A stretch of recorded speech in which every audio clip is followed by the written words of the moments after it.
my mouth and the meditations of all of our hearts be acceptable in your sight, O Lord, our strength and our Redeemer.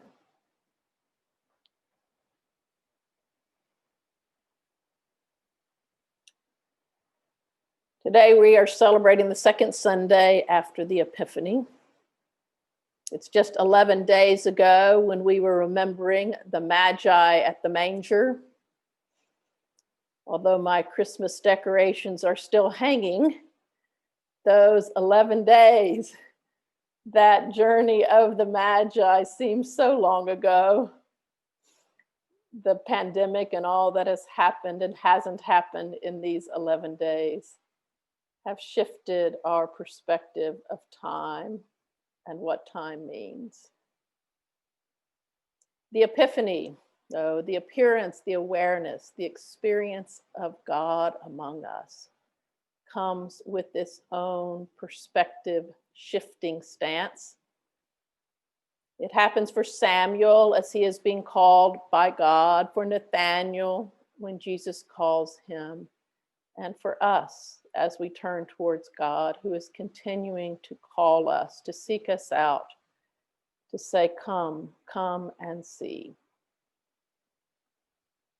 This calling of Samuel is one of those iconic Old Testament stories, the young boy called by God from his dreamlike state to become the great prophet who will usher in the kings of Israel.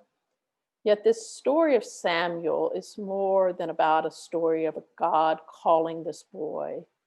It is a story about a national shift, a shift for all the people of Israel. At the time of Samuel's calling, Israel was not in a good place.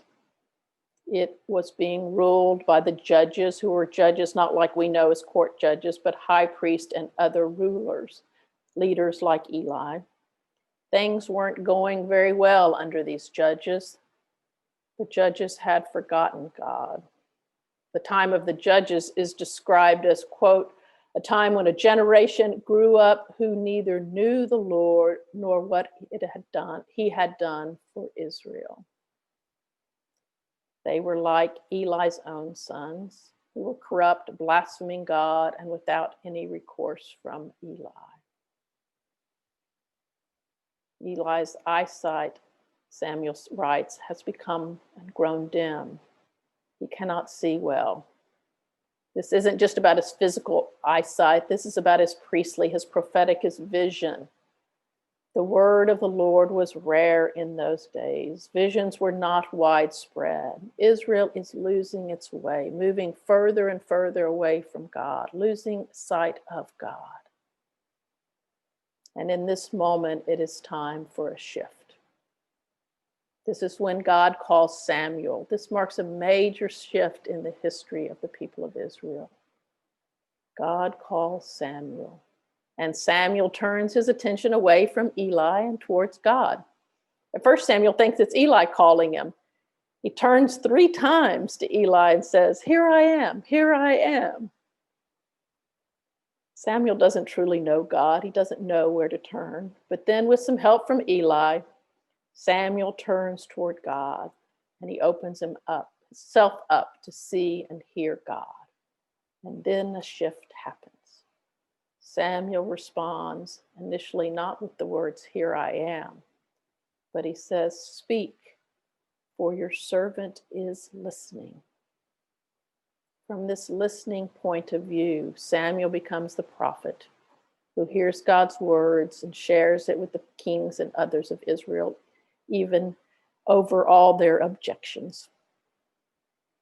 Then we have the story of Nathanael. Like Samuel, he is being called from God, and he too turns and changes his perspective in this calling process. As a true Israelite, Nathanael knows the Torah, he knows the story of Moses, he knows the Hebrew law, and what the prophets have said about a Messiah. This Messiah, this leader, this descendant from King David, is to come and unify Israel, free its people in the oppression, usher in a time of peace and harmony. And according to Nathanael, this Messiah is not to come from Nazareth. Nazareth is that place for the other people, not people like his. and Nazareth is an earthly and ordinary place. I love Nathanael. Can anything good come out of Nazareth, he says. To believe that a Messiah could come from Nazareth causes a major shift in Nathanael's perspective. This is not how it is supposed to be, Nathanael's thinking. You've got to love Nathanael. He's not going to fall for any scheme or scam. He has a reasonable sense of skepticism. Even after meeting Jesus, Nathanael questions, Jesus, where did you get to know me? I love that. Interrogating Jesus along the way. It takes Philip. It takes a friend. It takes Philip to help Nathanael begin to shift his mind, to shift from skepticism to trust, to shift from questioning to believing. And Philip doesn't argue with Nathanael. He doesn't coerce him. He doesn't shame Nathanael. Philip simply says, come and see. Come and see for yourself. Make your own judgment. Don't just believe what others have said. Come and see. You want to know the Messiah? Then come. Get close. Get up out from under that tree where you have been sitting all by yourself. This is a big shift in and of itself. To know who Jesus is means to go and see, to spend time with him, to seek him out as he is seeking you. So following Philip's invitation, Nathanael looks up from his spot under that fig tree, and Nathanael sees Jesus.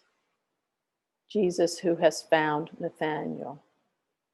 As Nathanael realizes he is being found by Jesus, Nathanael finds what he has been seeking. And instead of this kingly Messiah, it is Jesus. Jesus the Messiah, the most ordinary and unexpected looking man from that most unordinary and unexpected looking place called Nazareth. And just when Nathanael thinks he's got it all, he's at that point of acceptance, celebrating his finding, Jesus points him towards another shift. If you think this is great, Nathanael, greater things are to come. Very truly, I tell you, you will see heaven open and the angels of God ascending and descending upon the Son of Man, Jesus says. Following Jesus is about turning and shifting perspectives. Turning to the beginning, those practices we've been talking about, the way of love, it is a practice of turning and shifting. And quote, like the disciples, we are called by Jesus to follow this way of love. And with God's help, we can turn from the powers of sin, hatred, fear, injustice, and oppression towards the way of truth, love, hope, justice, freedom. In turning, we reorient our lives to Jesus Christ, falling in love again and again and again. This practice of turning calls us to shift in perspective. It is a turning towards Jesus that brings about the shift. Turning to Jesus is how we see death become life, how we see failure breed success, how a guy from Nazareth can become a beloved child of God upon whom angels wait.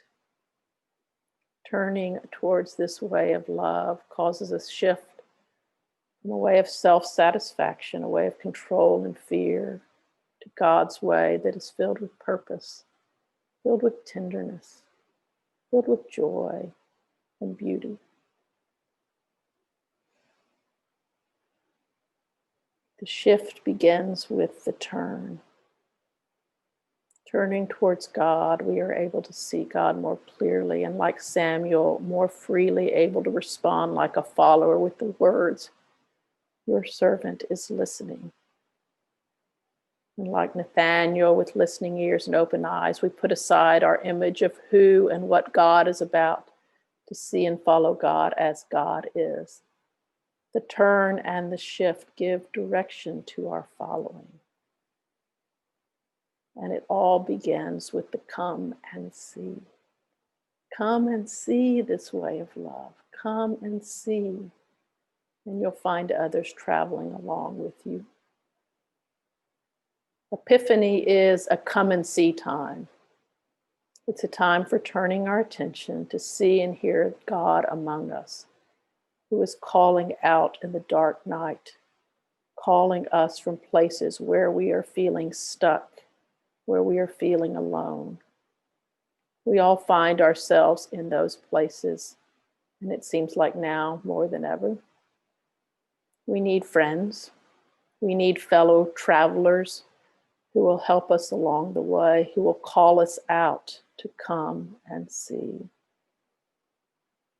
Take a minute just to think of those people in our lives, those people that call us out to come and see. I remember those who called to me to say, come and see what it would be like to be on a mission trip in the Dominican Republic. Come and see what it's like to retreat in Shrinemont. Come and see what it's like to be at a little church in Montpelier. How I long for that travel and for those come and see moments of discovery. I miss and long for those mountain-type views, for our in-person gatherings of community and faith. For now, come and see is joining on Zoom, joining in online worship. Come and see is taking time for worship and prayer alone in my home. Come and see is finding ways to safely reach out to others. And come and see means looking at ways of being where I'm stuck and unable to turn towards love or prayer and shift perspective. And then it reminds me, come and see is simply to open my eyes to the light, the glory and the everyday miracles, the miracles in my pets, in my garden, in the sunshine of this day. God is not out there somewhere waiting for us to be found. God is right here in our homes, in these virtual gatherings, like on that plain and dusty road from Galilee to Nazareth. Come and see. Amen.